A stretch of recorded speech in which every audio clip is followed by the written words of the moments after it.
Good evening. Maligayang pagdating sa mundo ng takot at kababalaghan.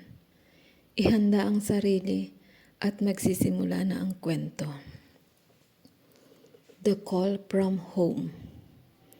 My name is Lina, a domestic helper here in Riyadh. 7 years na akong hindi nakakauwi. Hindi dahil ayaw ko, pero dahil hindi pa kaya.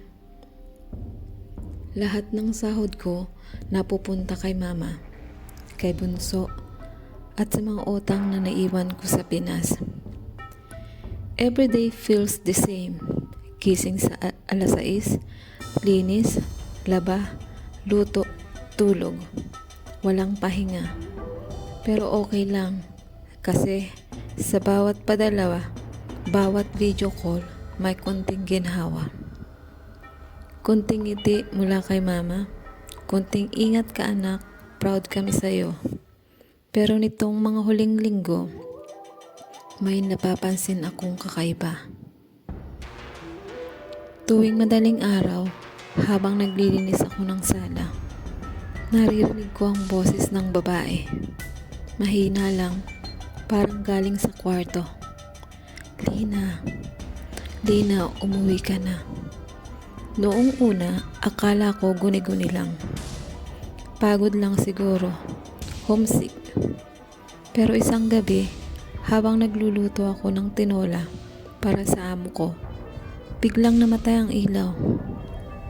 Tahimik. Ang tanging maririnig mo lang yung tunog ng kumukulong sabaw at ang tibok ng puso ko. Nang bumalik ang ilaw, may nakita akong larawan sa mesa. Luma at kulay sepeya. At sa larawan na yun, ako yung nasa gitna. Pero hindi ko alam kung saan at kailan yun kinuhaan. Sa likod ng picture may nakasulat na, "Uwi ka na anak, hinihintay ka namin." Kinabahan ako. Tinago ko agad yung larawan at kinabukasan, tinawagan ko si mama. "Ma, okay lang ba kayo dyan?" Tahimik siya. Tapos maririnig ko yung hininga niyang mabigat. "Anak, gusto ko lang sabihin sa'yo na huwag mo nang pagurin ang sarili mo. Kung hindi mo na kaya, umuwi ka na." Iyak ako ng iyak. Sabi ko, "Kaya ko pa ma, kunting tiis lang." Pero bago ko ibaba yung tawag, may narinig akong boses sa likod niya. Mahina lang, pero malinaw. "Lina." Parehong boses nung naririnig ko sa bahay ng amo ko.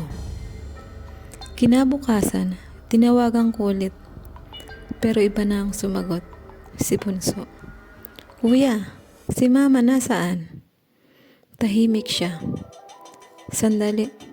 Tapos sabi niya, "Si mama pumanaw na kagabi." Hindi ko alam kung paano ko napanghawakan yung telepono. Parang huminto ang oras. Naalala ko bigla yung picture.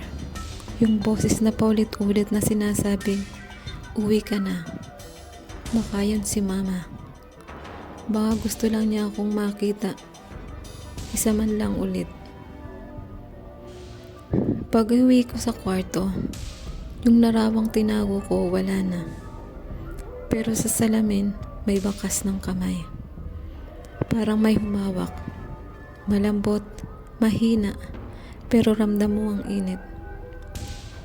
Lumuhod ako at doon naramdaman ko yung presensya niya.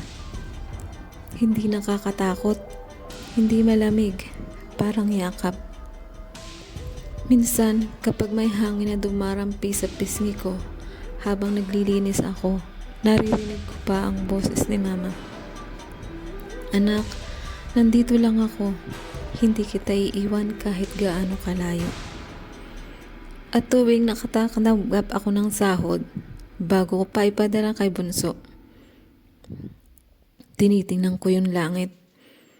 Ngumingiti ako at sinasabi, "Ma, padala na ulit para sa'yo to."